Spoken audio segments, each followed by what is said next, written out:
Este matí el president del club del futbol sala Alcira s'ha donat la grata notícia de que la Federació Espanyola de Futbol Sala ha decidit que la seu per a la Supercopa siga el nostre poble, que siga el pavelló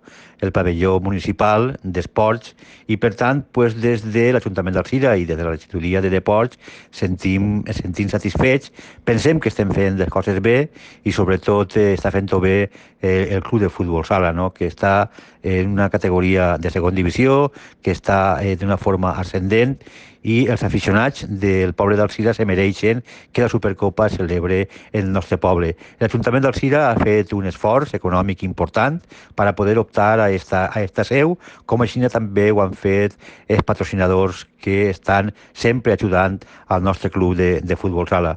Estem, com dia, satisfets, contents i animem a tot el públic d'Alcira i de la comarca a que el dia 7 i 8 de gener, pues, quan no pot ser d'una altra manera, vinguen al Palau d'Esports, vinguen a veure un bon futbol sala, vinguen a veure el millor futbol sala d'Espanya i tots junts puguem disfrutar.